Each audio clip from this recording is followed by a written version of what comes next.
Oh man, I don't know. I probably would have shut my laptop had you said that, the other one. That laugh was a lot more feminine than I wanted it to be.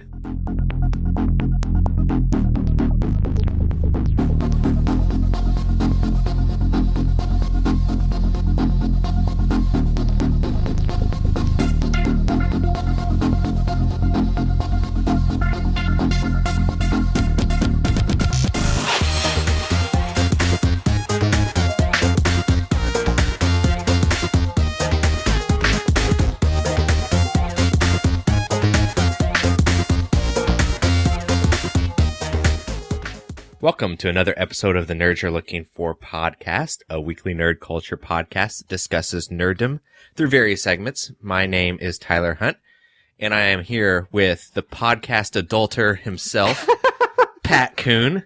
How's it going, man? I'm good, man. We do this every week, and we kind of get lulled in this false sense of security, and then I go and do a real podcast.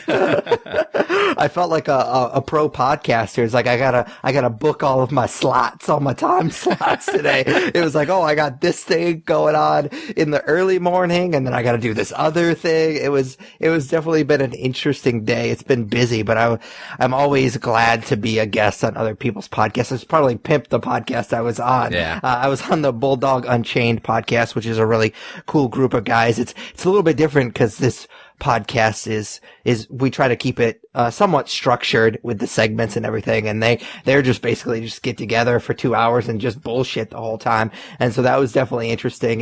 It was kind of cool because it went back and forth between my two favorite things, which are football and talking about myself. So we kind of went back and forth on that particular episode. I love talking about myself. So yeah, that was a lot of fun. I enjoyed it. So definitely check that out. By the time you're listening to this, I believe that episode will already be out. So I'm definitely looking forward to listening to it myself and seeing. I mean, I'll probably just listen to the parts that I'm talking because that's the only part that matters. But yeah, I'm definitely looking forward to it. It was a lot of fun. I thoroughly enjoyed it. And so if you're out there and you have your own podcast, I'm a podcast whore. I will definitely be willing to join you for an episode. I'm glad that our podcast has become a venue for you to pimp yourself out to other podcasts. Oh yeah, sure. I mean, this was always just a platform for me to get to somewhere else. I'm just going to step all over you, Tyler. It's only taken, 172 episodes? I was playing the long con, man. Yeah, definitely long. How many? We were talking about it last year. How many years have we done this? I think it was 4 years in November. So we've been doing it for a long time. So we're in year 5 now, which is when marriages typically start to fall apart, I believe. So makes sense. Yeah. I mean, like I said, I was pretty clear with you up front that I was definitely going to Zuckerberg you at some point. We've been talking about this for quite some time, that you were definitely going to get left in the dust. I'm going to be Andrew Garfield in that movie, which, I mean, my consolation prize is some bad Spider-Man movies, so I'll take it, I guess. Yeah, I mean, bad is the key word there. I guess you got to be Spider-Man for a little bit, but you also get to destroy Gwen Stacy, the character of Gwen Stacy in that movie. Yeah. So, yeah, that's not great. Yeah. But anyways, you want to get going? Yeah, for sure. So if this is your first episode, we kind of just like to check in with each other. We don't get to have these nerdy conversations as often as we'd like. We have very, very busy schedules. I'm a little bit more busy than Tyler. But, yeah, we call it what we're into. So, what are you into this week? So we like to keep things fresh and current on this podcast. So I'm going to talk about a show from the late 80s and 90s. And if you listen to our Nerd Year Resolutions episode last week, you can probably guess that I'm talking about Roseanne. That was one of my Nerd Year resolutions, was to try to watch that show this year, preferably as much of it as possible before March 27th when season 10 comes out. I had mentioned it last week, but I watched the show growing up, but I never really gravitated towards it like I did with shows like Home Improvement. For a kid, it was more interesting to watch Tim Allen grunt and make funny noises than it was to watch a blue collar family deal with the struggles of everyday life in a humorous way. And now that I'm revisiting this show as an adult, I gotta say, like, I'm pretty sucked into it. The episodes about things like taxes and bills make a lot more sense now that I'm an adult, and I've definitely developed a newfound respect for the show. So to give you an idea of how much I've been watching it, so I know Pat alluded to my schedule not being as crazy as his, but realistically, like, I don't have a lot of free time through the week, but somehow I've managed to watch in the last week 48 episodes of the show, 2 seasons. Just because that's all my wife and I have done, in the evenings and when we've had some free time. So again, that's a pretty crazy stat given my crazy work schedule. But it shows just how enamored I've become with it. So I think that I relate more to this show at this age, not only because I'm dealing with some of the same plights that are on the show, but I think also from like a reflective point of view. I definitely grew up in the middle class and, not only in the middle class, but at the same time that this show was on the air depicting the middle class. And it's charming to relate my experiences as a kid to this show. Mom and Dad, if you're listening, I'm by no means downplaying my upbringing. I was afforded a lot of things in life, but at the end of the day, we were definitely blue collar middle class. So there's definitely a relation there. Additionally, I think the cast is just incredible. If I remember correctly, the show loses some of its charm in later seasons, and season 9 of the show is a train wreck, but I'd put the first 2 seasons of Roseanne up against any other 2 seasons of another sitcom easily. Roseanne, I think in real life has become kind of a nut job, but on the show, she's hilarious. And, I've also always had a respect for John Goodman, but going back and watching the show, he's just fucking amazing as Dan Connor. He definitely plays the dad archetype really well. And I mean, another thing that we always talk about on this podcast is how kid actors are a wild card, and you never know if they're going to be good or bad when you go to see a movie that involves kid actors or watch a TV show that involves kid actors. But the kids on this show are amazing with their delivery, and they're genuinely funny throughout it. So, I'm kind of dreading later seasons as I progress with this show. Again, I'm only 2 seasons into 9 seasons. I think that Roseanne Barr found her fame and fortune as the show was on the air, and then she kind of lost touch with the blue collar aspect of the show as it went on, but I'm enjoying the hell out of it right now. And, I might actually finish it before the season 10. We'll see. Yeah, I didn't really watch this show a ton when it was on air. I think it was a little bit before my time, but however, I did watch, I wouldn't say a lot of it, but I did get some here and there. So I am familiar with the show. I used to watch it a lot when I was, living in Vegas and I worked overnight at Target.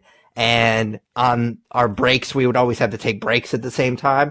And our lunch break was always revolved around, when Roseanne reruns were on the TV. And so we'd always me and a group of my buddies from work would always watch Roseanne, on our lunch break. And so that was always a good time. We always looked forward to that every night. And so I've seen a good chunk of these episodes kind of just like in jumbled order. So I haven't really, sat down and watched this from start to finish, but I'm definitely interested to see what you think about the last couple of seasons. Cause yeah, that's what I've heard. They're kind of a train wreck. And I think, what is her name? Sarah Clark or something like that from Scrubs?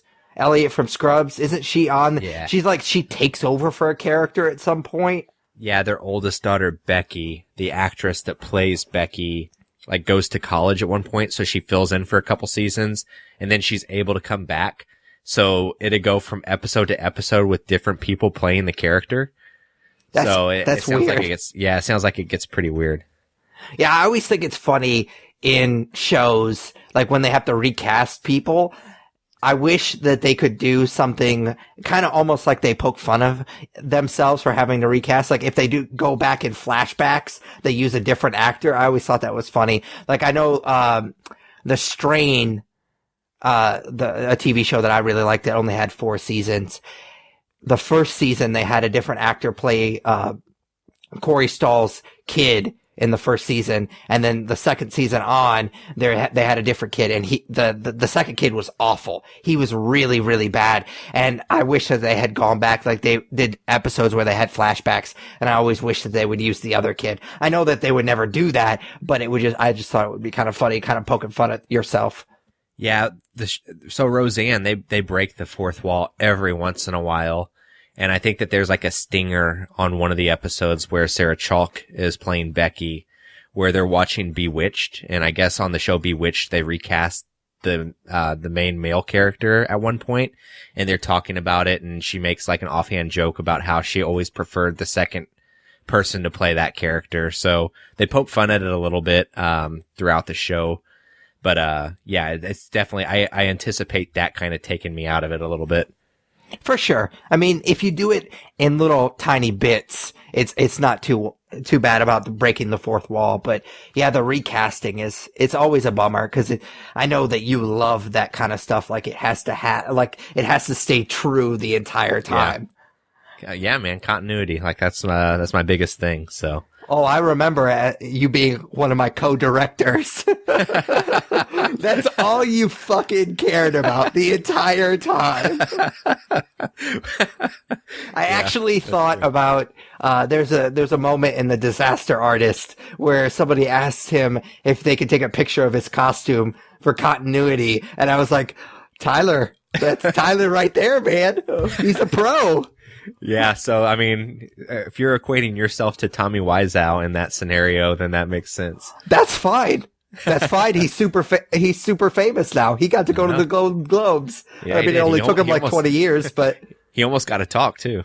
Yeah, he almost got to talk. Oh, I would have talked for sure. I would have found a way to talk. I would have pushed James Franco on his ass. Yeah, it sounds like he needs to get pushed on his ass, actually. Yeah, he's kind of, I don't know, I get the feeling that some of these allegations are pretty true, because he kind of seems a little slimy.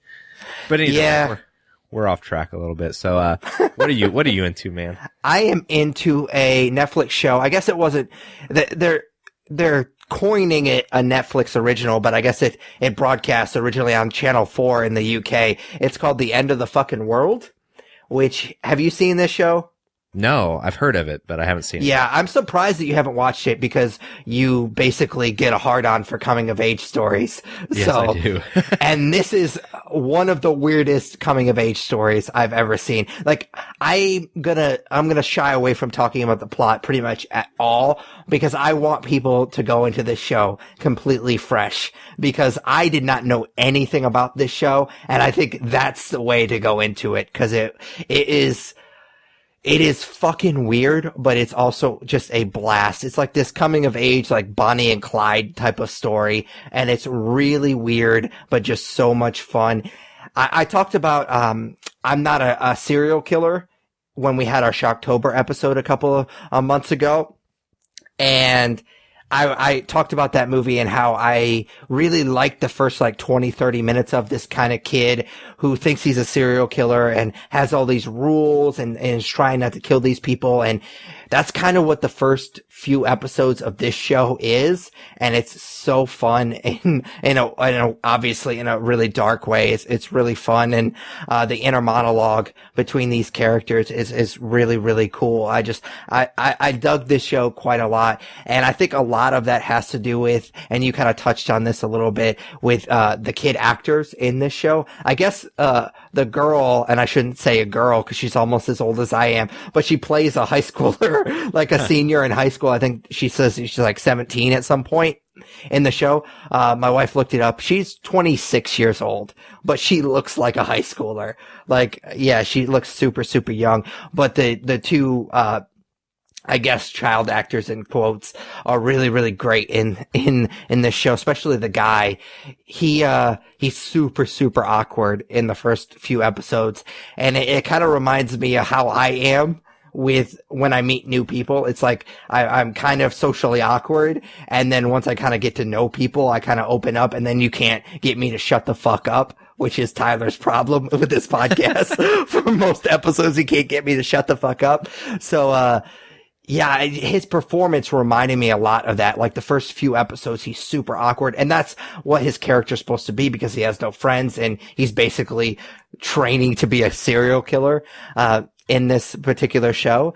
And then as he hangs out with this girl more and more, he really starts to open up with her, and you can just tell in his performance that he's starting to get more comfortable. And it really blew me away. I really love this show. Like I said, I'm trying to be super vague about the plot so people go in with a completely clean slate, because I think that's the best way to watch this show. It was really, really fun. Yeah, man, you had me at coming of age. So well, yeah, I also told you that you were hard for coming of age stories. So. No, yeah, that's 100% accurate. I can't deny that. I did miss my opportunity for a joke there, though. Whenever you were talking about that actress who is it because I wasn't shutting up? No, well, I didn't want to interrupt you. Since we're doing this on Skype now, it's since there's like a slight delay, we interrupt each other a little bit more than we like to anyways. But, I was going to make a comment about how that actress would be perfect for James Franco, because it's relevant and topical, but, it doesn't land as hard anymore. No, it doesn't, but it's a good one. I would have enjoyed it. If only. Shucks. I apologize for saying shucks. It will not happen again. All right, man. So our next segment is just plain and called comics. Tyler and I claim to read a lot of comics, but recently, at least for me, it's like, oh shit, I need to read a comic for the podcast because I've been so busy with other podcasts lately. So what'd you read this week? Are there other podcasts, or is it? Oh no, it's just this other one that I just did this one. All right. So I read Redlands issues 2 through 4, and I talked about Redlands issue 1 of this comic a few months ago. And to be 100% honest, it was one of those comics I read while living out of a hotel because it was an easy discussion on the podcast because it was a new number 1 from Image. So I did like that first issue, though. Obviously, I've been buying the issues that have been put out since, and I went ahead and got caught up on it this week. And with all of that being said, I've really taken to this comic and enjoying the hell out of it. It's definitely one of the better horror comics I've read, and it's so incredibly adult in some instances that I've had to do double takes with some of the artwork in the comic.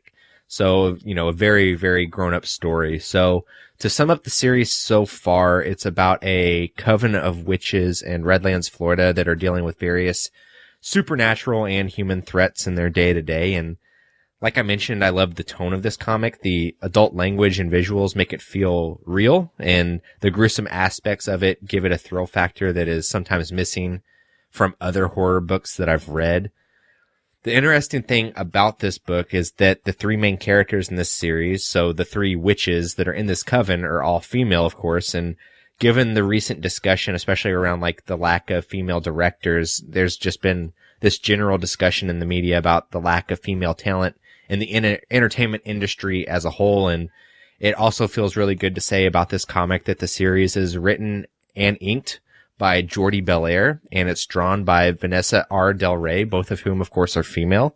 So I respect that this comic was co-created by both women, and think that that's what makes it feel kind of like a labor of love as I read it. It's not something that's just kind of being pencil whipped. It's something that they're pouring a lot of creativity into. So if you listen to this podcast, we talk a lot about comics that involve previously created IP like Batman or Planet of the Apes. And while those are still great stories told by people who care about those characters, there's something to be said for 2 creators building something from scratch. There's definitely that passion there that you can sense. And overall, I think that that's part of the reason I'm enamored by this book. The artwork is beautiful and it has beautiful colors, and the story is just really, really well done. So I'm definitely excited to see where it goes and would recommend it to anybody who loves a good horror book. Yeah, man, I always think that it's interesting when women writers write for women characters because, I mean, you have your exceptions to the rule for sure. The first that comes to mind is probably Quentin Tarantino when he wrote damn it, I can't think of what was his Grindhouse movie? Death Proof? Yes, when he was writing for those women characters, I think he did a really good job with that. But he's definitely the exception to the rule. But I think men struggle to write for women characters just because, I mean, obviously, no matter how creative and how talented of a writer you are, there's no way that you can put yourself in their shoes because you're not a woman. So I always think it's a good idea for women to write women characters because I think that they all obviously do a better job at that. So I think it's really cool when that happens. That kind of lines up that way. Yeah, I think that that's part of the reason why Lady Bird has been so well received. Absolutely. Like, I don't know if we talked about it on air or not, but I liked Lady Bird a lot. But at the end of the day, like, it doesn't reinvent the wheel, but there's something really honest about that coming of age story. And I think that a lot of it has to be attributed to Greta. How do you say her last name? Is it Gerwig?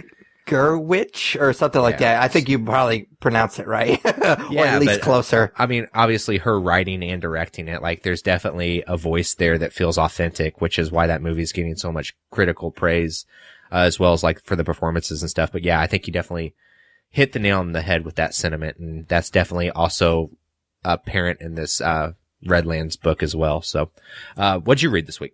Well, you mentioned that we talk a lot about comics that are based on other properties, and that's actually what I'm gonna talk about another one.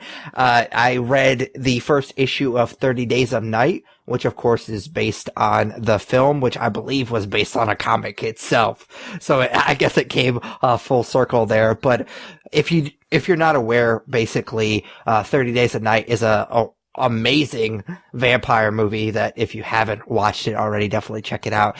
The concept is there's a town in Alaska that sees 30 Days of Night, essentially, as the title would suggest, because the sun doesn't rise because of the weird way where it's set in the world. So yeah, it's a really cool concept that I never really thought of, that would be the perfect place for vampires to strike, because as you would know, the vampires can't come out during the daytime. So a town where there's 30 Days of Night would be a perfect kind of breeding ground for them.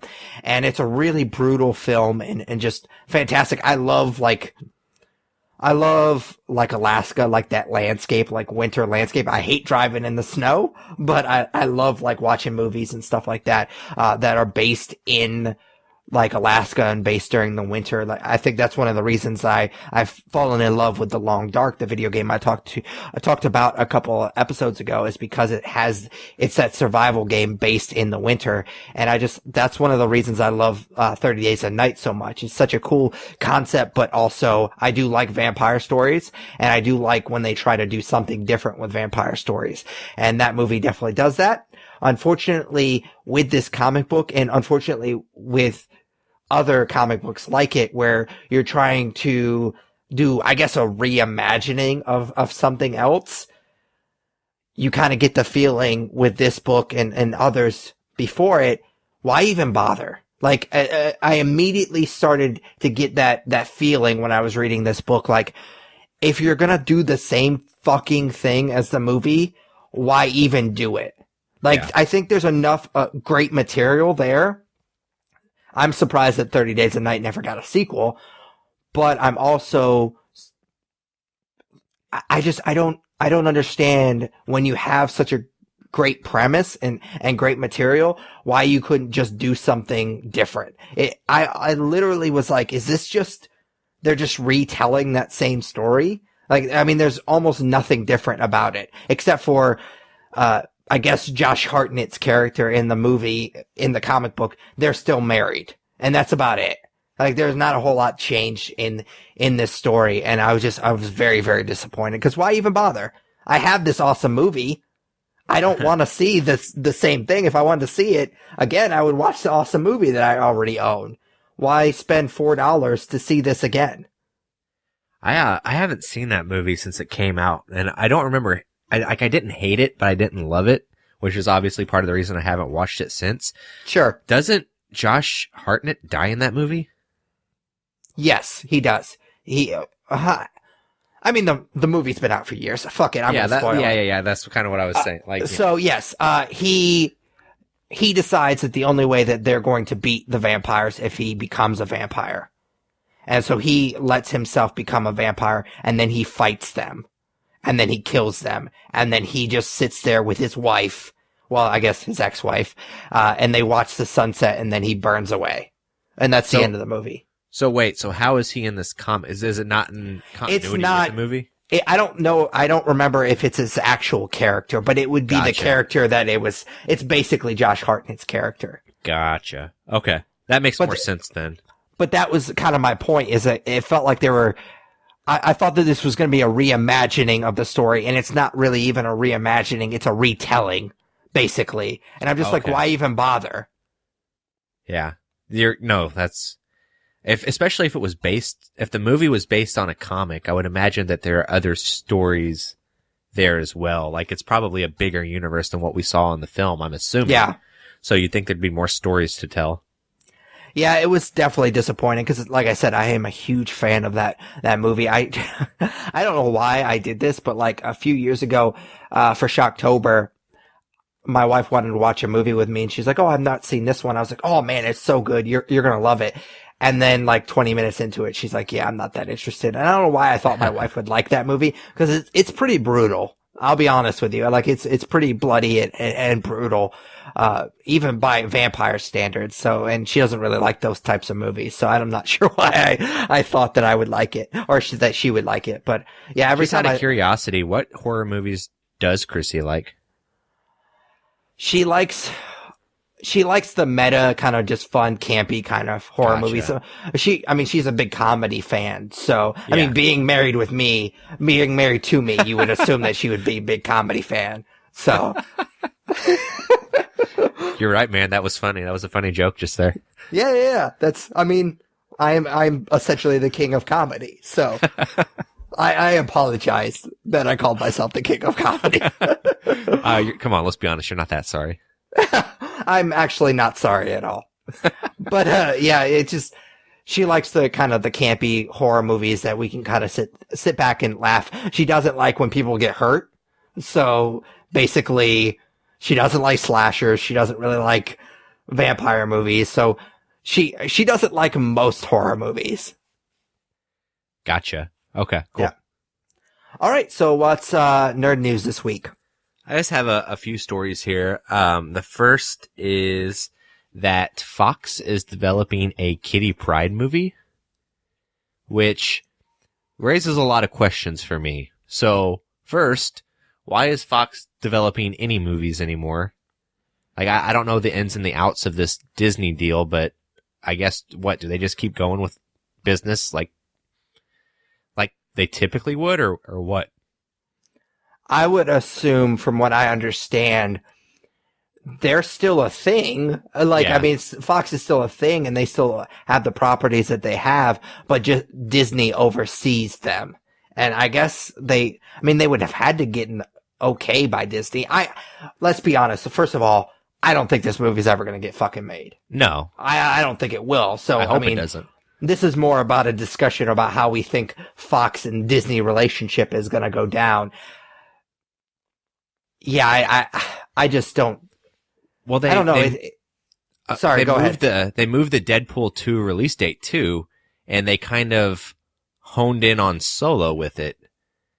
So I'm just curious what like this agreement looks like, because I read an article about somebody saying that the Deadpool 2 release date's going to end up hurting Solo at the box office. So I guess, I'm assuming that it's a done deal, but I guess they haven't signed on the dotted lines yet, because somebody's still making these decisions that is hurting a property that's also owned by Disney. Yeah, I know it's not technically final yet, but it's basically just one of those things where it's just a matter of time. Yeah. So I wonder if it's one of those things that the people that are in charge currently, that their days are numbered, sort of thing, and they're trying to get a few things through or a few things changed before Disney comes along and swings their big old dick around and says this shit's not going to happen anymore. So I wonder if it's a case of that. But yeah, I don't know the ins and outs of this deal. Like I said, there's no fucking way this movie's going to get made. And I heard people like, oh man, Ellen Page is going to come back to play. She's not coming back to play Kitty Pryde. No. She's not. No, it's going to be something completely different. If the movie does get made, it's going to be somebody else coming in and playing the character, and it's not going to have any ties to the past X-Men universe at all. It's just going to be a Kitty Pryde movie. I don't like that character very much. I don't think that there's much depth to that character. No, I don't think it's interesting at all. No, I don't get it. So you're making a Kitty Pryde movie. You say you're making a multiple man movie, and then if they're trying their hardest to make a Gambit movie that I wasn't going to talk about, but lost its director this week.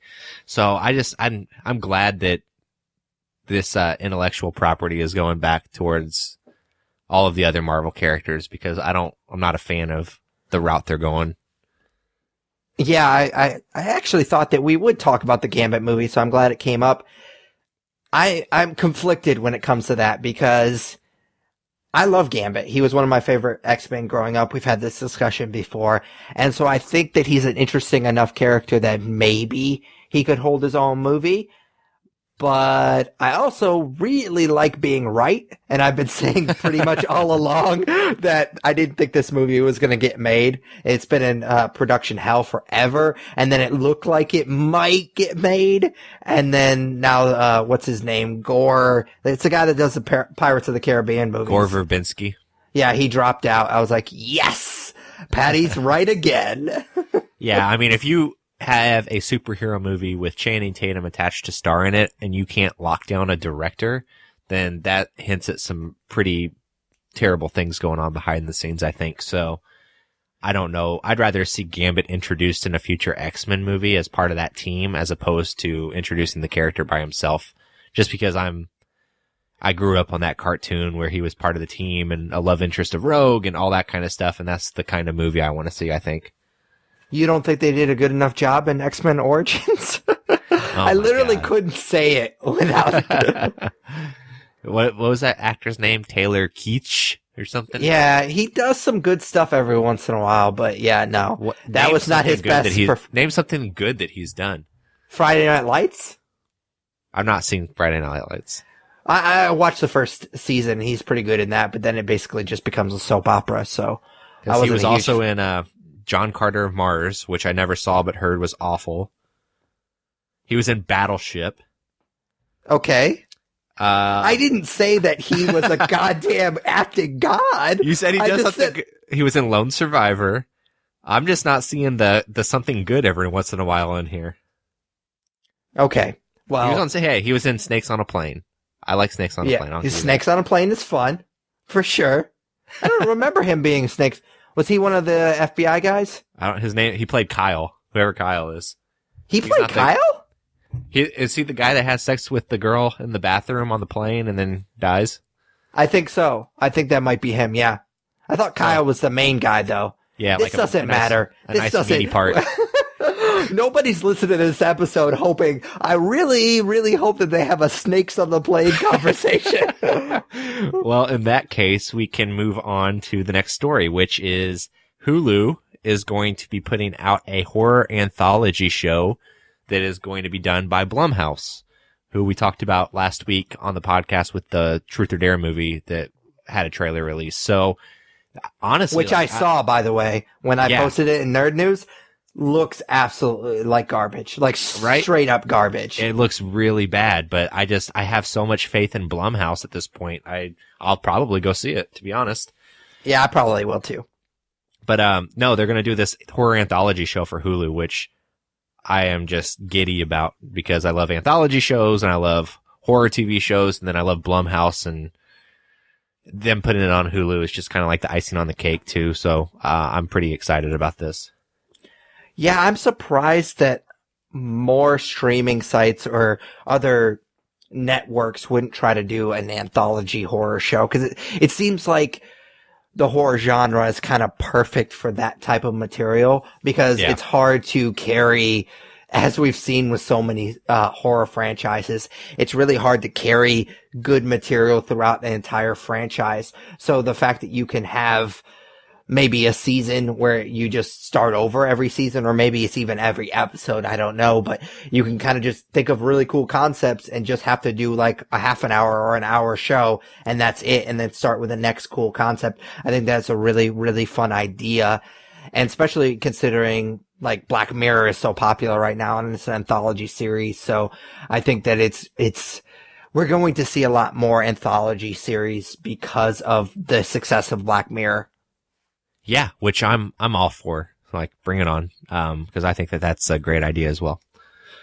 Let's see. Last story is another movie that you don't think is going to ever be made, which is a Black Widow standalone movie. There was talks of it being officially in development this week, with Scarlett Johansson meeting with writers soon. Yeah, so she's meeting with writers soon.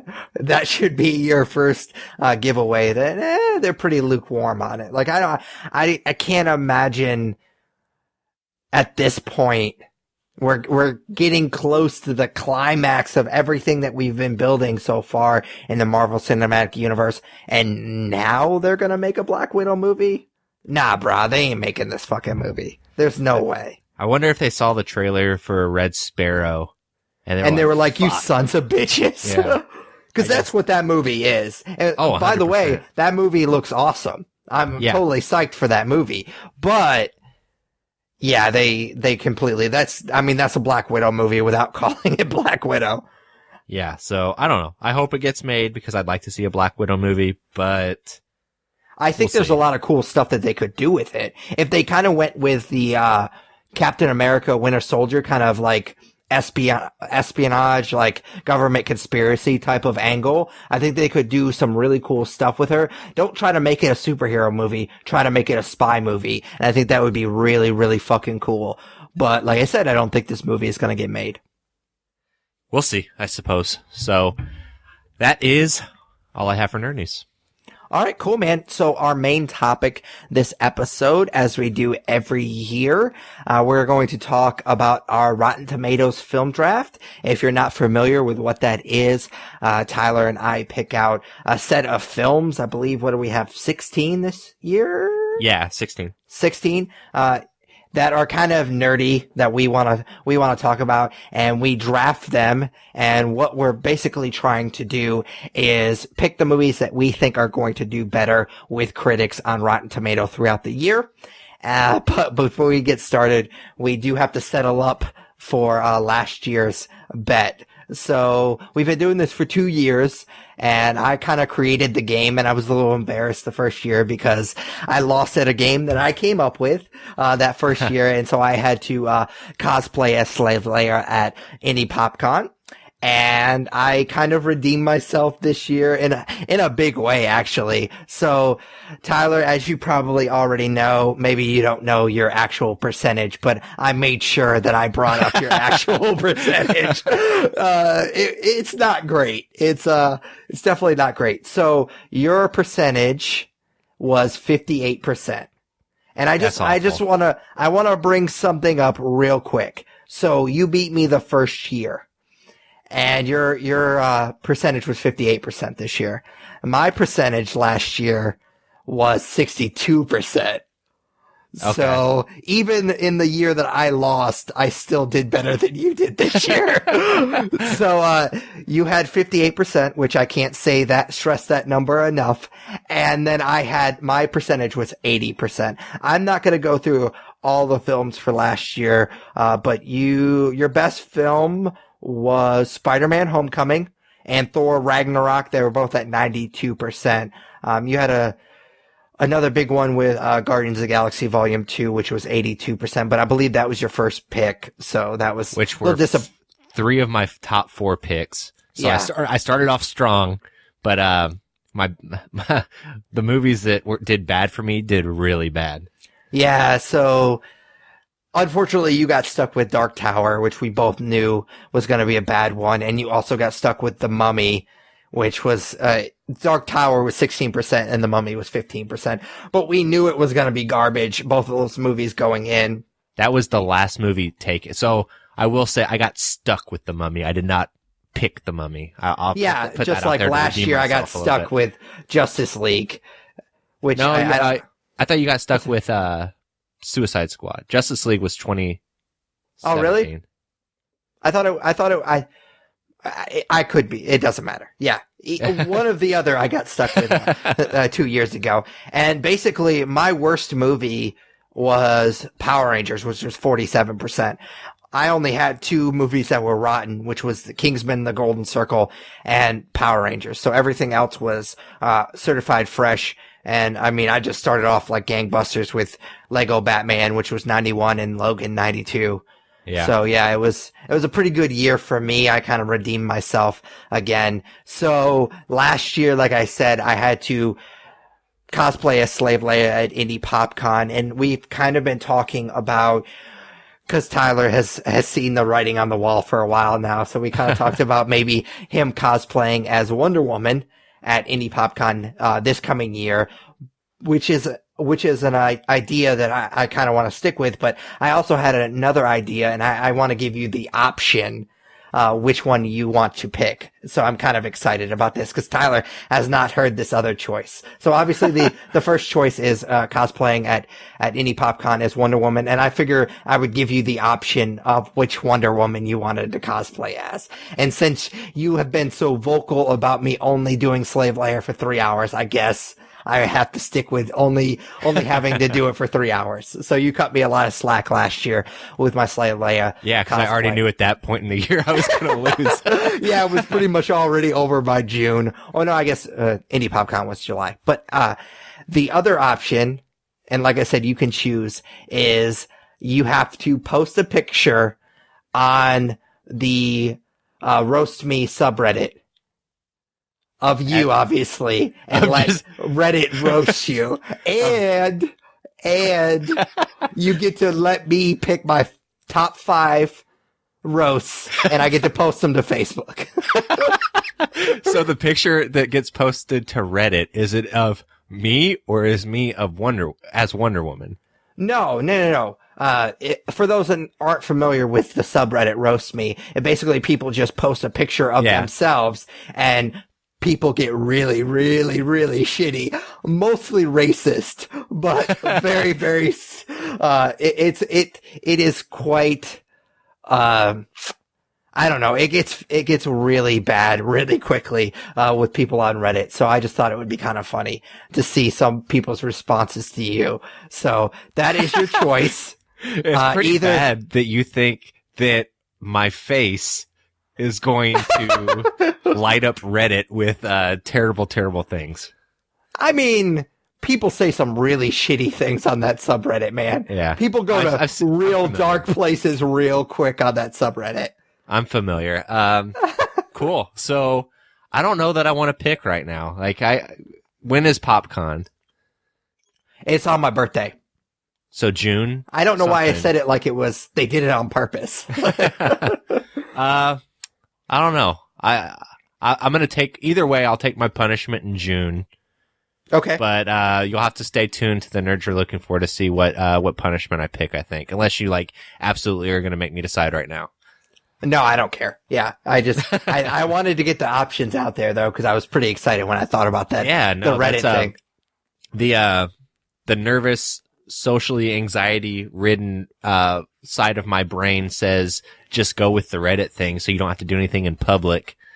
But then you manned up and you wore your Slave Leia bikini and took it like a champ, and part of me thinks I should just grow the balls to do that. So I don't know. We'll see. Surprisingly, I think you would be a better Wonder Woman than I was a Slave Leia. Just because there was so many kids around. I was so uncomfortable in that bikini, as you might imagine. And I going into it, I thought that this is going to be a great thing to bring people to the booth, but I was so uncomfortable. I think that you would be better as a Wonder Woman than I was as Slave Leia. But either way, it'll be fun. Yeah. I'm looking forward to it. I've been likened to Gal Gadot before, so I can see it. I can see the resemblance. Mostly because you have a vagina. that is like one of the main similarities. Yeah, so I paused right there because I couldn't decide if I was going to say pussy or vagina. I'm really I went glad with you went vagina that was because I'm a good call. gentleman. that was a good call. Oh man, I don't know. I probably would have shut my laptop had you said the other one. That laugh was a lot more feminine than I wanted it to be. That got pretty high. All right, Cool. so on to this year's draft because we have to get this episode back on the rails. So I'm just going to present the movies that are going to be in this year's draft, and obviously, since Tyler lost with his 58%, he'll get to first pick. So in no particular order. I know I think the two past years, I think we went by release date, but the release dates have been changing so much, and also I just didn't want to look up the release dates because I'm lazy. So I'm just going to go in no particular order. Avengers: Infinity War, Black Panther, Solo: A Star Wars Story, Ready Player One, Ant-Man and the Wasp, Jurassic World: Fallen Kingdom, Deadpool 2, The Incredibles 2, Aquaman, Tomb Raider, X-Men: Dark Phoenix, Mission Impossible 6, Venom, Fantastic Beasts: The Crimes of Grindelwald, The Predator, and Spider-Man Into the Spider-Verse. So those are our 16 movies for this year's Rotten Tomatoes film draft. So Tyler, did you have a strategy going in? Yeah, I have a strategy every year. Well, I mean, we've only done it twice. Yeah. But so last year you said, fuck it, I'm not going to really think about it. I just want to pick the movies that I'm looking forward to and that I want to do well. And I think that there's some merit to that. Like, I think that this is something you can easily overthink. But I do have a strategy to my the first half of my picks. And then I think the second half, it's just going to kind of be a shit show. Yeah, I have a feeling we talked about this with Matt from The Obsessive Viewer. It was such a good year in 2017 for films. It was crazy trying to put our top 10 list together. And this year, just looking at the big nerd entries for this year, there's a lot of shit in there, man. Yeah, it's going to be a tough year. There's a lot of stuff that could go either way.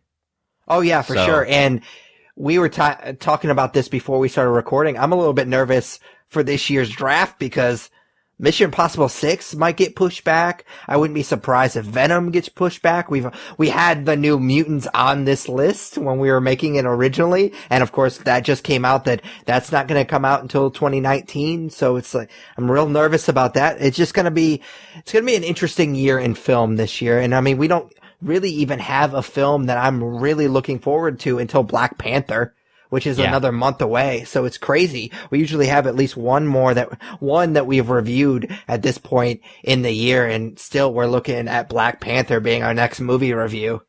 Yeah, which is crazy. That's, like you said, mid-February, right? Yeah. I already bought my tickets, luckily, because they're selling out crazy. Really? Yeah. I bought it like a few days ago, and there was only a 7:00 showing, and we got the last two seats next to each other. Nice. Yeah, so I was pretty excited about that. So, like I said, 58%, Mr. 58%, you get to go first. Well, it's funny that we've been talking about Black Panther so much because that is my first pick. Number one first round pick, Black Panther. No way that movie does not score above 90% on Rotten Tomatoes. Yeah, so as you can tell by my reaction, this was going to be my first pick as well. I'm pretty excited about this movie. I think, just judging by the promo material, they are doing what I think that they need to do with this movie. Make it about Black Panther. Don't make it about, Black Panther within the Marvel Cinematic Universe. Make it its own thing. Make it about this country that we haven't really seen much of yet so far. And I think that they're going to do just a phenomenal job. I think the cast around Michael B. Jordan, I think they're going to do such a great job. And of course, I am a fan of Andy Serkis, and I'm always glad when he gets an acting job that he doesn't have to do mocap for, even though he does mocap so well. I mean, you would assume the Godfather and mocap would do mocap well, but I'm really excited to get to see him do a an actual acting job now. Yeah, I'm looking forward to it. I think that there's a lot that it has going for it. It looks completely unlike anything we've ever seen. It's a very diverse cast, which is something that we have not had in a big budget superhero movie before. And I don't know. It just looks amazing. There's been a lot of people that have wanted to see this character on the big screen for a long time. And, yeah, sure, we saw him in Civil War, but this is going to take us inside Wakanda. And I think that it's going to hit the nail on the head. Like Ryan Coogler directing it. It's just got a lot going for it. Yeah, we talked about this with Lady Bird earlier in the episode. Like, when women write for women, it works really well. And when African American directors direct a movie that most of the characters are African American, that's what you need. Because you can't, as much as you want to say that you can empathize with a group of people, if you're not part of that group, there's no way that you can fully understand what it's like to be part of that group. And I don't know necessarily that is going to play a huge part in this movie, but the fact that they got a great African-American director to direct this movie, that's definitely going to be an aspect of this movie. So I don't know how big of an aspect, but I'm definitely looking forward to seeing that for sure. Yeah, absolutely, man. So what's your first pick? So I was going back and forth. So Black Panther was going to, I think, ultimately be my first pick because it was kind of 1A and 1B for me. And I thought with you having the first pick that you were either going to pick Black Panther, which of course you did, or Avengers Infinity War. And so, yeah, that was my next pick. I said this last year and you alluded to it at the beginning of the segment. I don't want to overthink it. Like I thought it too much the first year that we did this, and I ended up picking X-Men Apocalypse, which did awful, and that was kind of my downfall. That was one of my first picks the first year that we did this, and so I got to the point last year where I was just like, well, I just want to pick movies that I want to root for, and this is just the culmination of the 10 plus years that we've seen with the Marvel Cinematic Universe. And I'm such a huge Marvel fan. I just don't see, even with critics starting to get superhero fatigue, I'm sure that they've gotten that years ago with everything that's been going on with Marvel, DC, and Fox. I'm sure that they've already gotten superhero fatigue, but I just don't see that. I don't see a world where this movie is going to be bad, and B, that critics are going to diss this movie. So I just think that it being the culmination of everything that we've been waiting for, I cannot wait to see Thanos. I can't wait to see all these big superhero battles, all the superheroes that we've seen, all these characters that we've grown to love throughout all of these films come together and finally do battle and finally, oh my God, it's going to be amazing. And I don't think that there's a world where this movie is going to do well or do bad. Yeah. I agree. Like that, I was hoping that you would have a lapse in judgment and not take that as your first pick, and that I could get it for my second pick. But I mean, it was always between those two movies for me. You're correct. So I think that Black Panther is going to end up higher on the tomato meter, but if it does, it won't be by much. Like I think that this is obviously a solid pick for you, and that it'll do well. So for sure. So what is your second pick? So I mentioned I had like a strategy, and maybe this isn't good, but I'm already considering deviating from it. And I have, yes, please do. Like I have 3 movies that I'm trying to decide on for my second pick. And I think that it's a kind of a toss up, but I'm going to go with, and maybe I think that I'm taking it a little too early. I probably could get it in a later round. But I'm going to go with The Incredibles 2. Okay. Just because Pixar has a super, super solid track record on Rotten Tomatoes, except for movies like The Good Dinosaur. Even Cars 2 or Cars 3 got like a 66%, and that movie was garbage. So The Incredibles 2, like this is a sequel people have wanted to see for a long time. Brad Bird is the creative force behind it, and he's a creative genius. I just don't like, even Finding Dory did like in the 90% range whenever that movie came out, which came out the year I won, by the way. So I think that It may be a bit early taking it because I know that you probably are. I'm assuming you weren't going to take it for your second pick, but No, I wasn't. I want to add it to my roster now because I think that it's going to finish in the 80s or the 90s. Yeah, I don't want to give up too much of my strategy, but yeah, I think that you're right, but this was definitely not on my radar, and I still haven't rewatched Incredibles yet, so okay. I've only seen that movie one time. So yeah, you definitely could have gotten this later. So what is your second pick then? I'm having a hard time as well on this second one. I knew my first one was going to be Black Panther or Infinity War, so it was just a matter of which one you picked. I just said that my strategy was going into this was picking movies that I really wanted to see or really wanted to root for. And the two movies that jump out at me, I'm a little bit nervous about. And I don't know if they're going to necessarily score that high. So it's like I'm almost wanting to go the opposite of that. And that's where I struggled the first year. So I am actually going to go with my gut and trust Steven Spielberg and go with Ready Player One.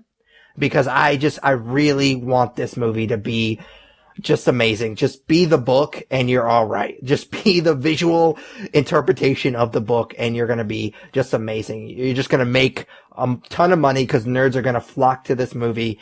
And I can't imagine a world that Steven Spielberg doesn't do well or doesn't do this movie justice. And the fact is, like, I don't think the promo material looks all that great, but again, it's Steven Spielberg, and the book is so amazing. I don't know if they can mess this up. Yeah, I mean, I hope they don't. I think that, I don't know, I like the first trailer a lot more. The second trailer, it's very apparent that whenever he's in the virtual reality world, it's pretty much all CGI. Yeah. And I don't know that I like that creative choice. And I mean, at the end of the day, I don't think that that's going to have a big impact on what critics think of it, but I will say that tempered my expectations a little bit. So we'll see. I'm excited for it. Like I've started the book, and from what I've read of the book, I really like it. So I'm excited for it, but, I don't know. We'll see where it lands, I guess.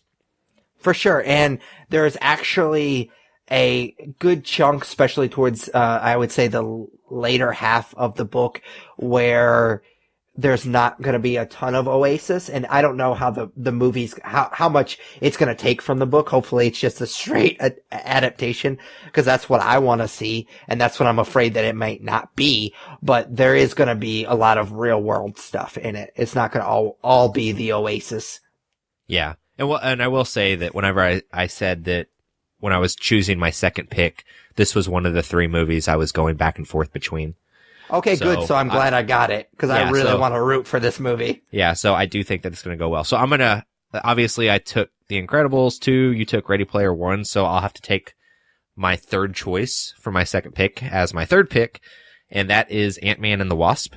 Okay. So, I don't know. I obviously, out of the three Marvel movies coming out, or Marvel Studios movies coming out this year, this is probably the lowest on the radar. Yeah, I mean, it's hard for this movie to compete with Infinity War and with Black Panther, but at the end of the day, the first one scored in the 80s, and Marvel movies typically tend to score pretty high.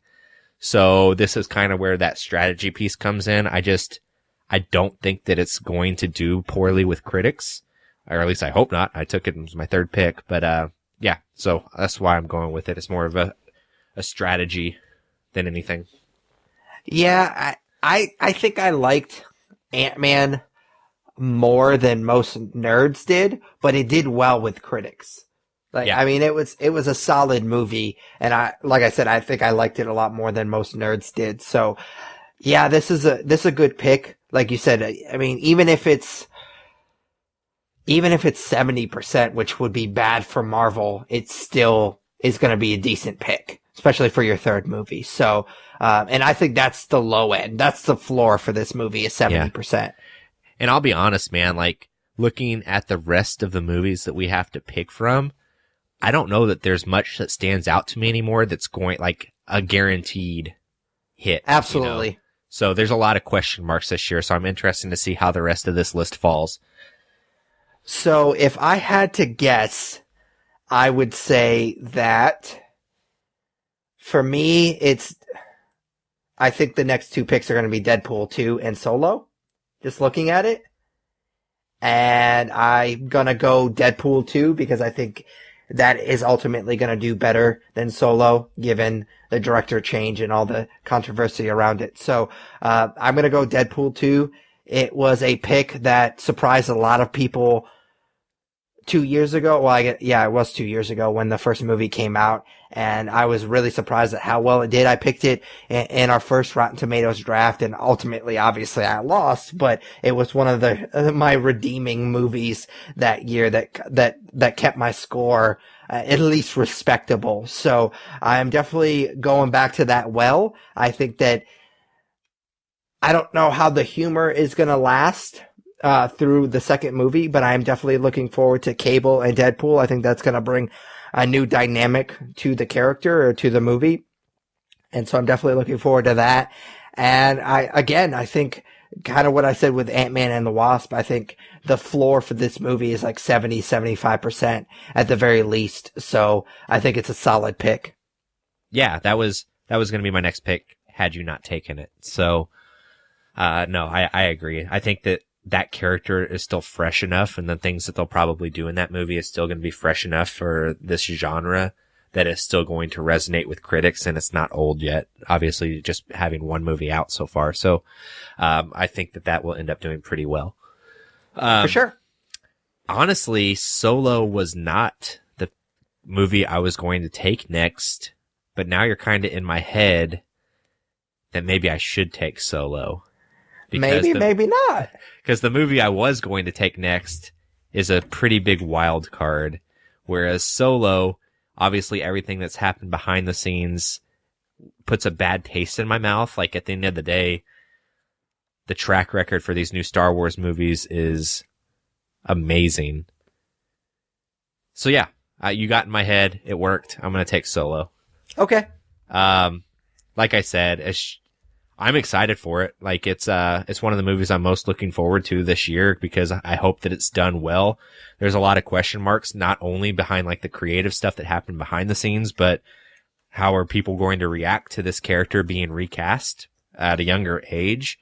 But at the end of the day, we're going to see the Star Wars universe. We're going to see Han Solo. We're going to see Chewbacca. We're going to see Lando, the Millennium Falcon, all those things. And I think that that's going to resonate quite a bit. So I don't know that it's probably going to be the lowest of the new Star Wars movies from a critic perspective, if I had to guess. But even then, I think that, like you said, the bottom for it is probably 70s. I would hope. So we'll see. I would like to give myself credit. I always try to give myself credit when I can, but I wasn't trying to like psych you out, be like, oh, well, if I say that I'm going to take it next, he'll definitely take it. No, I was legitimately, this was my next pick, just because a lot of what you said positive about this film, I am a little bit nervous about it. I do completely agree with you. I think that it's going to be the lowest of the new batch of Star Wars films that we've seen.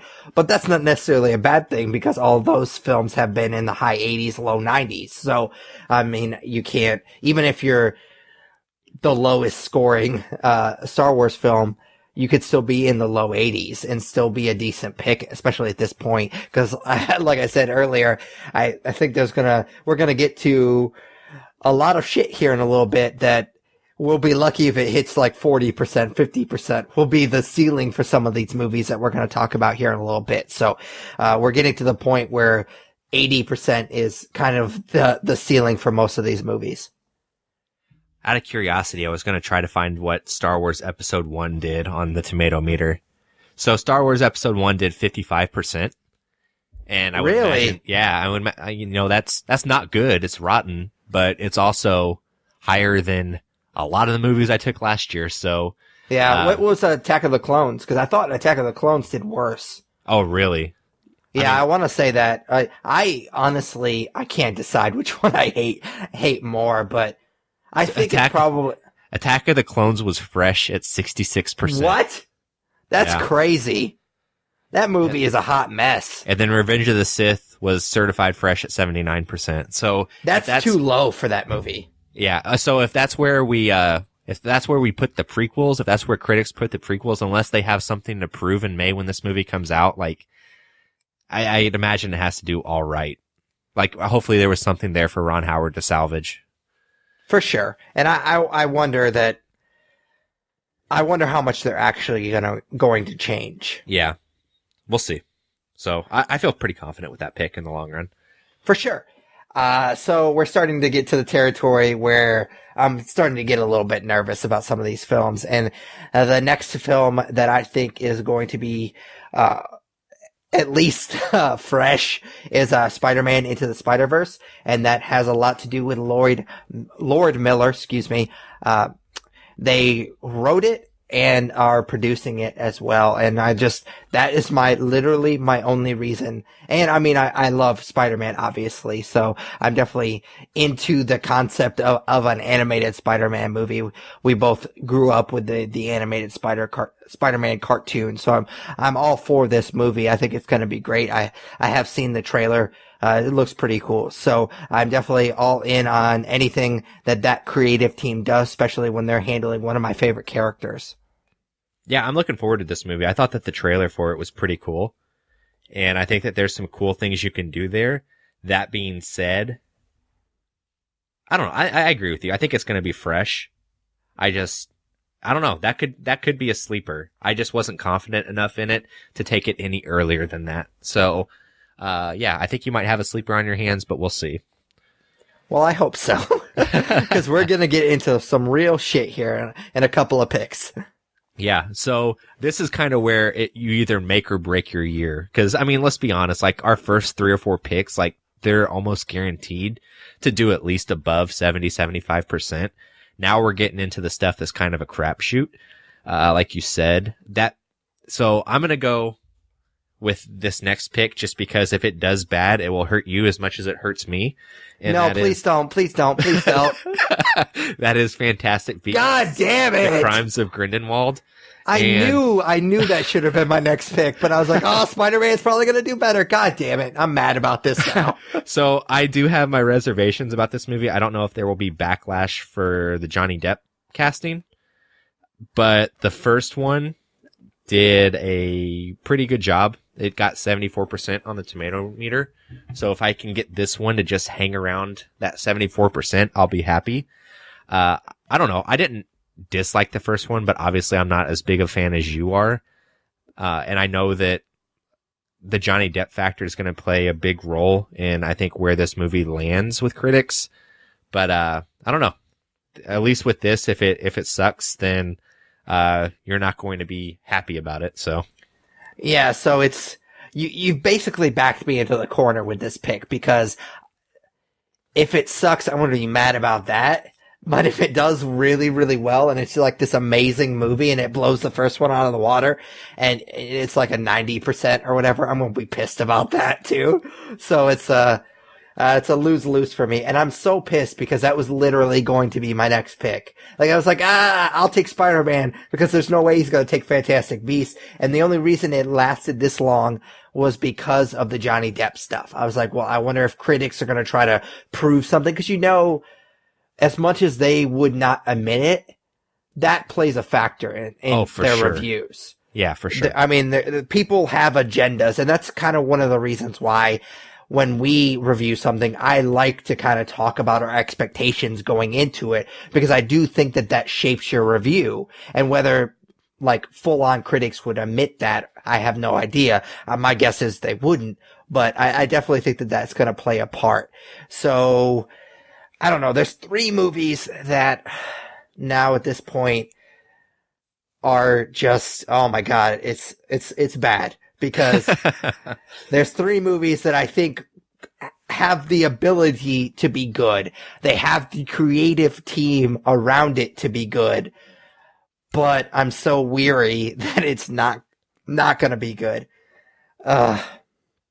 So video game adaptations are not good, so I can't go with Tomb Raider, even though I think I like what they're doing, and I think they're going in a direction that I do appreciate. But video game adaptations aren't good, so I'm not going to go with that one.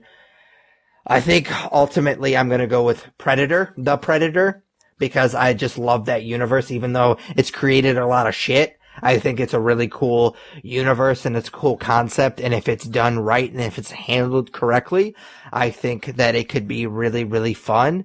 And I just really, really like that particular writer director. And I'm blanking on his name. It's Shane something. What is it? Shane Black. Yes. I knew it was something easy, and I couldn't remember what it was, but yeah, he just does a really good job with pretty much everything that I've seen him do. The Nice Guy was really funny. Kiss Kiss Bang Bang is great. I honestly didn't even know he did the Lethal Weapon movies, but I do enjoy those movies. I watched those movies a lot when I was a kid, so those are fun. And I think he's gonna do good with that universe. So I hope, like, obviously I'm hoping, because I want to root for this movie now, but I was cautiously optimistic about this movie going into our draft, and now obviously I'm all in on it. Yeah, if it wasn't a Shane Black movie, I'd probably laugh in your face at that pick. Yeah, for sure. They're like, no way, this is we've been here, we've done this, like there's no way this movie's going to be recepted well. But he is a fantastic filmmaker and a great writer, so I think that this movie definitely has an upswing to it for sure. Oh yeah, for sure. That being said, I'm kind of split between two movies here, which one I would consider to be a somewhat safe pick, and the other to be a more risky pick with a higher upswing if it lands. And you alluded to it just a second ago, and I think I'm going to go with the more risky pick and say Tomb Raider. Okay. Because we are in the age of heroines. And, Hollywood loves a good, strong female character. And I think Alicia Vikander is a fantastic actress. And I really like the first trailer for this movie. So, yeah, there is the possibility of it sucking. There's a very strong possibility of it sucking because video game adaptations typically do. But I think that there's enough to work with there to make it fun and to make it interesting and to put another strong female character on the big screen, a la Diana Prince, Wonder Woman. So, I'm gonna swing for the fences there, and I'm just gonna go all in on Tomb Raider. Yeah, this is one of the ones that, for me, it could go either way. Like, I'm actually genuinely excited for this movie that I didn't think I would be 2-3 years ago, because I did play that Tomb Raider game, and the trailer did remind me a lot of what made that game so good. I mean, they really made her such a badass in that game, and I'm really looking forward to it, but the history of video game adaptations would tell you that it's not going to be good. So that's, I genuinely think this is probably going to end up being a good movie, but I also thought that there was a chance that Assassin's Creed was going to be good because Michael Fassbender was in it. That's and that a good point. Movie was a garbage. So yeah, I don't know. This movie could go either way. Yeah, we'll see, man. All right. So I think it's kind of funny how the mighty have fallen with X-Men Dark Phoenix. I mean, it wasn't that long ago that Days of Future Past was this amazing movie, and it has reshaped the X-Men universe and whatever everybody wanted to say. And I still agree with that. It's still an amazing movie, but the fact that it's still sitting here after X-Men Apocalypse shouldn't surprise anybody. But that's not even my next pick. My next pick is probably going to surprise people because we've been shitting on it a lot, basically since the announcement for this movie. But I have talked about this a lot in the past, is there are certain actors and actresses that if they are attached to a project, you're like, oh, I respect their opinion and something got them to this project. And of course, I am alluding to Venom and Tom Hardy. I think that he picks his projects really, really well. And of course, you could always say, well, it's a big budget film. He's probably just going for a paycheck. I don't know, man. If you watch Taboo on FX, I don't think that guy gives a shit about a paycheck. Like, I think he honestly tries to pick his projects because there's something that he's passionate about. And maybe he's not super passionate about this particular project, and maybe this is just a paycheck for him.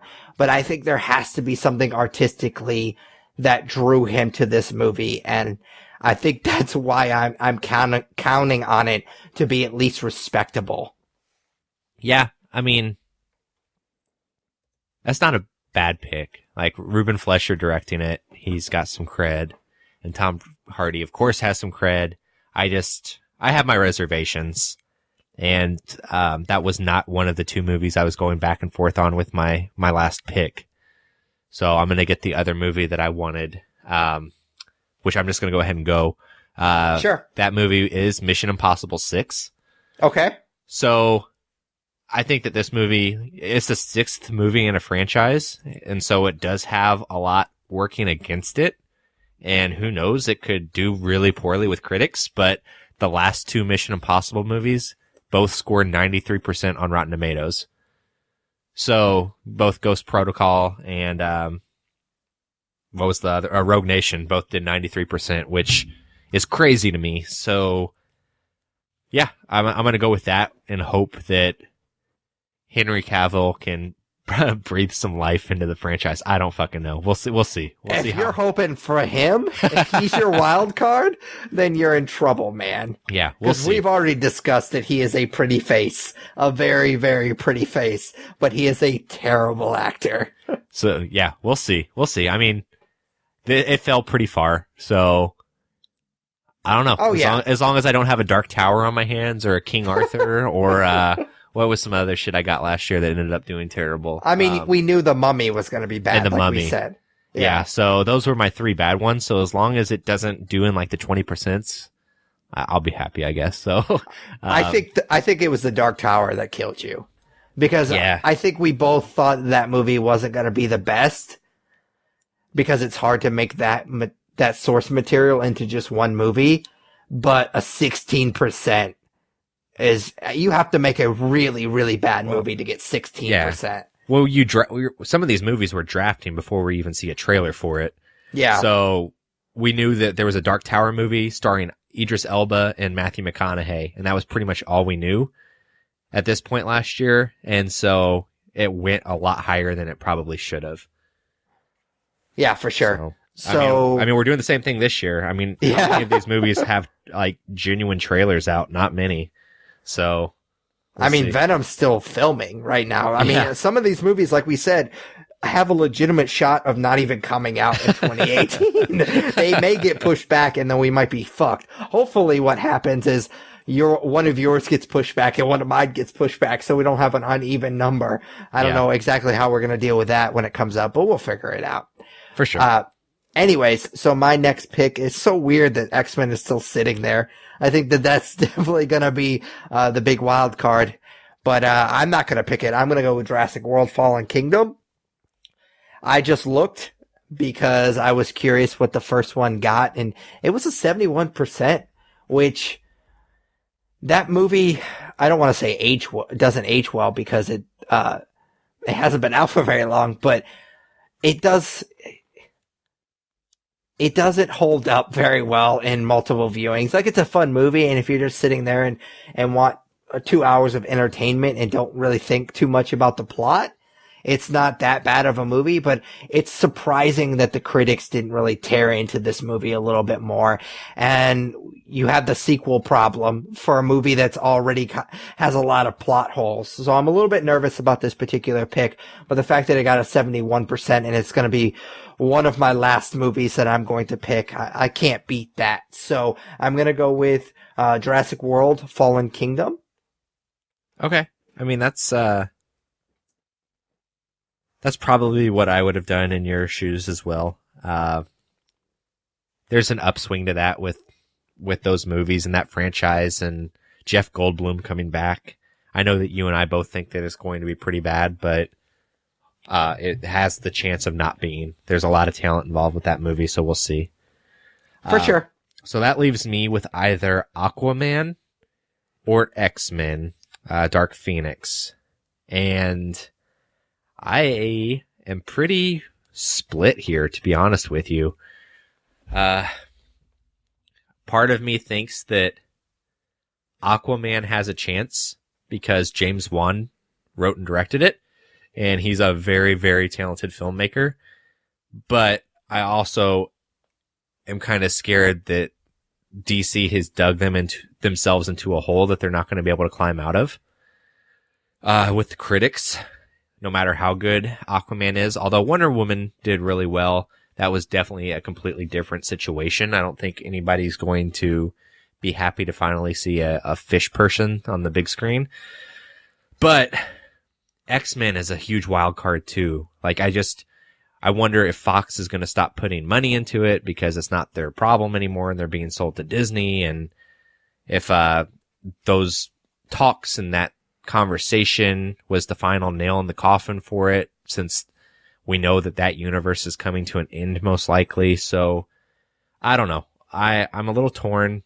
I'm not confident with either, but I think at the end of the day, I'm going to go with Aquaman, which you just did me a huge favor. I really did not want Aquaman. I know. That, honestly, like, part of my other thought process was I really love sticking you with DC movies, to make you have to be somewhat interested. But at the end of the day, like, I have more faith in James Wan than I have with anyone involved with X-Men: The Dark Phoenix, especially since I think that might be the last X-Men we see, with these actors and that set of characters, unless Disney decides to carry them over to the Marvel Cinematic Universe. So I don't know. I think that, for me, Aquaman has a bit of a higher upswing. Yeah, man, I'm super glad. For me, it wouldn't even been a choice. I would have stuck you with Aquaman. Because I do agree with some of the things that you said, but I don't know. There's so many things that are stacked against Aquaman to be a good movie. Like, the character is pretty friggin' lame. And, I mean, James Wan is a really talented filmmaker, but I don't think that you can make a character that weird and that goofy into a cool character and a badass like DC seems to want to make him. So, I don't know. And I definitely don't think that even if you can, for short bursts, I don't think that he carries that whole movie. So, yeah, I'm definitely happy that you picked Aquaman because I really, really didn't want it because I don't think it's going to be a very good movie. I also don't think that X-Men Dark Phoenix is going to be a very good movie either. But I feel like X-Men movies have a better track record than DC movies. So I feel like you just did me a favor a little bit. We will see at the end of the year, man. I don't know. Not only is it another X-Men movie following the worst or one of the worst received scores of an X-Men movie, but it's a story we already kind of saw too. So, in one of the, if not the worst, yeah, the last. No, if Wolverine Origins didn't exist, it would be the worst X-Men movie. Yeah. So I don't know. We'll see. It's a mixed bag. So yeah, that is our Rotten Tomato film draft. Do we want to go through our picks one more time? Sure. I'll just read them off real quick. Avengers: Infinity War was picked by me. I'm not going to go in order. I didn't keep track of that. Okay.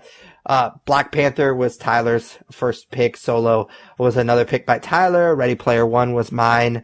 Ant-Man and the Wasp was Tyler's. Jurassic World Fallen Kingdom was mine. Deadpool 2 was mine. Incredibles 2 was Tyler. Aquaman was Tyler. Tomb Raider was Tyler. There's quite a few Tylers in a row there. X-Men the Dark Phoenix was mine. Mission Impossible 6 was Tyler's. Venom was mine. Goddamn Fantastic Beasts. The Crimes of Grindelwald was Tyler's. I'm still pissed about that. The Predator was mine. And then Spider-Man Into the Spider-Verse was also mine. I'll be so pissed if that movie does bad and then Fantastic Beasts does well, because that was literally, I was like, he's not going to pick Fantastic Beasts. That was me last year with Wonder Woman. I really wanted Wonder Woman and I thought I could get it a lot later, and I kept putting it off, and then you got it and it did 90-something%. So obviously that wouldn't have been enough to save me last year, but that was my smoking gun. So yeah, Fantastic Beasts can be yours this year. For sure. So as we did the last 2 years, you can find all of this information on our website, thenerdspodcast.com. Just click on the Rotten Tomatoes film draft scoreboard, I believe is what it's called. You click on that tab and you can actually check. I'll try to update these as quickly as possible. You should be able to check 2018's films as you're hearing this. And then, of course, you can click on the tabs to check the past 2 years films as well. And I will be posting the scores a week after the film has come out. That's kind of what we did the first year, and we've been doing it ever since, is because the score obviously changed, as more critics add reviews, the score obviously changes. So we always just set it as, okay, a week after the movie comes out, that's when I take the screenshot. That's when the score is final. So, that's kind of how we deal with that hurdle. So that's it for our 2018 Rotten Tomatoes film draft. We're going to end this episode as we always do with a nerd favorite. It's Tyler's week this week. So what's nerd favorite?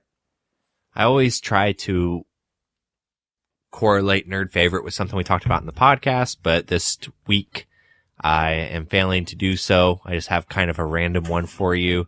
I guess it kind of correlates because a lot of the movies we talked about probably are going to have cool fight scenes in them, so that's a stretch, but I could put it that way.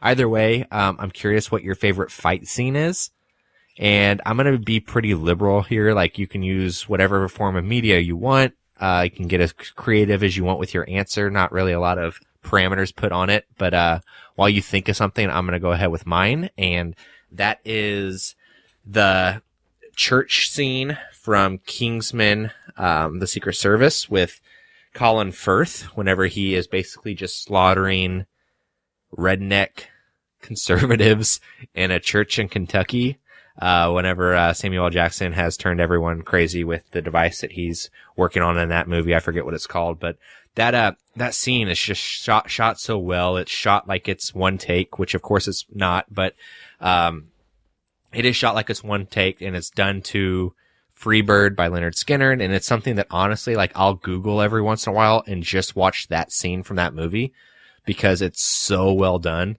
And I don't know, it's just a testament to Matthew Vaughn as a filmmaker, and how choreographed that scene is. And of course, that's not all on Matthew Vaughn. Like, I'm sure there's stunt coordinators and fight coordinators that help put all that together as well. But it's beautifully shot, and it lets Colin Firth do something that we haven't really seen Colin Firth do before, which is kick a lot of ass.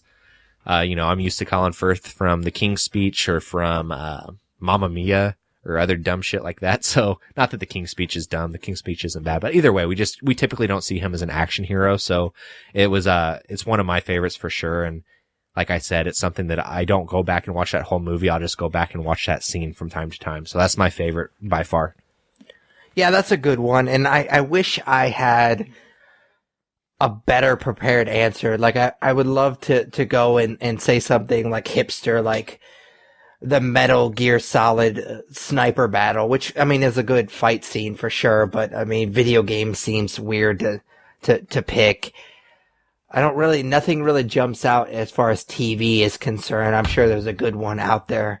But just kind of the first thing that jumped in my head and kind of my go-to answer when anybody asks me this, and I guess this is a bit of a weird pull as well, is, there's a particular fight scene that anytime I ever see it, I just can't help but smile because it's so much fun and it's so cool to watch.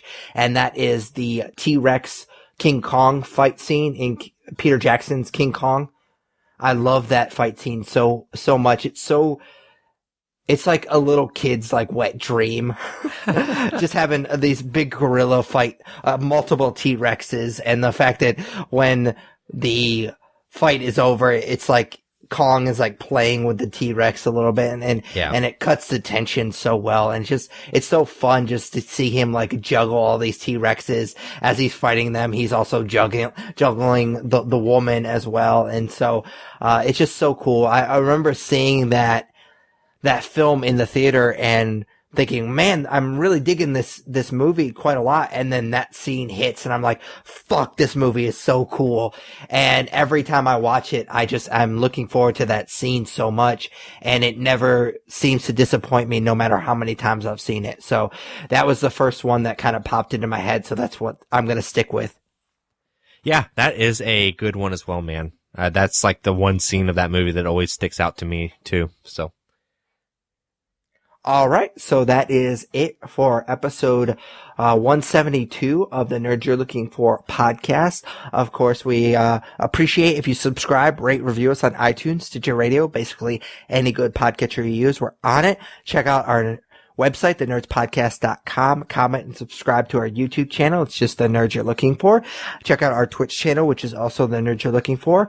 Follow us on Twitter and Instagram. They're both at The Nerds Podcast. Like us on Facebook. Follow us on Google+. You can also email us at thenerdsyou'relooking4@gmail.com. And finally, vote for us for Podcast of the Month at podcastland.com. For Patrick Kuhn, Tyler Hunt. we are The Nerds You're Looking For. Take it easy, guys. Later, guys.